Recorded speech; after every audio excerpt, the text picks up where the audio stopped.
जन्माष्टमी के समय ज़रूर पढ़ें श्री कृष्ण जन्म की कथा, होंगे हर कष्ट दूर। भाद्रपद की कृष्ण पक्ष की अष्टतिथि को भगवान कृष्ण का जन्म हुआ था। आधी रात को रोहिणी नक्षत्र में मथुरा के कारागार में देवकी के गर्भ से भगवान श्री कृष्ण का जन्म हुआ था। इसी कारण हर साल इसी दिन श्री कृष्ण का जन्मोत्सव बहुत ही धूमधाम के साथ मनाया जाता है। इस दिन भगवान श्री कृष्ण की पूजा विधिवत तरीके से की जाती है। इसके साथ ही माना जाता है कि पूजा के साथ बाल गोपाल के जन्म के समय की यह कथा अवश्य सुननी चाहिए। इससे सुख समृद्धि धन वैभव की प्राप्ति होती है। भगवान श्री कृष्ण की जन्म कथा भागवत पुराण के अनुसार द्वापर युग में मथुरा नगरी पर कंस नाम का एक अत्याचारी राजा शासन करता था। अपने पिता राजा उग्रसेन को गद्दी से हटाकर वो स्वयं राजा बन गया था। मथुरा की प्रजा उसके शासन में बहुत दुखी थी, लेकिन वो अपनी बहन देवकी को बहुत प्यार करता था। उसकी देवकी का विवाह अपने मित्र वासुदेव से कराया।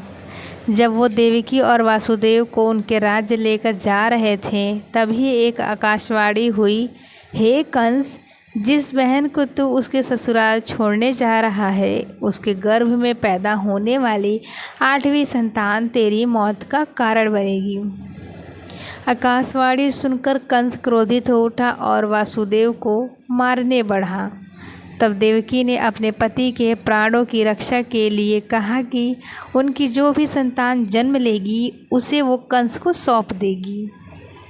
कंस ने बहन की बात मानकर दोनों को कारागार में डाल दिया। कारागार में देवकी ने एक एक करके 7 बच्चों को जन्म दिया, लेकिन कंस ने सभी का वध कर दिया। हाल की 7वीं संतान के रूप में जन्मे शेष अवतार बलराम को योग माया ने संकर्षित कर माता रोहिणी के गर्भ में पहुंचा दिया था। इसलिए ही बलराम को संकर्षण भी कहा जाता है।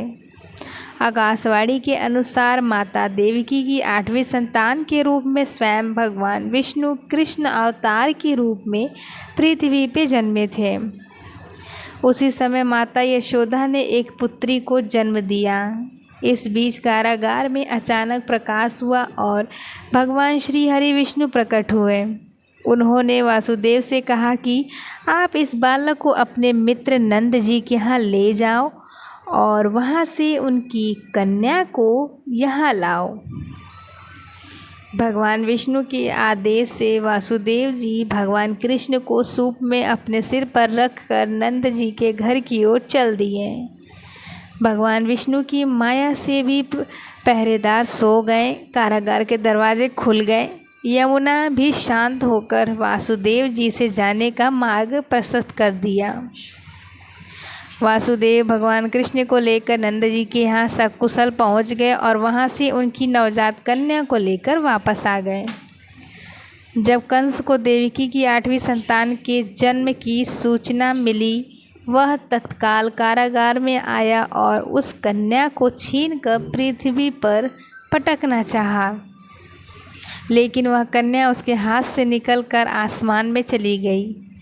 फिर कन्या ने कहा, हे मूर्ख कंस, तुझे मारने वाला जन्म ले चुका है और वह वृंदावन पहुंच गया है।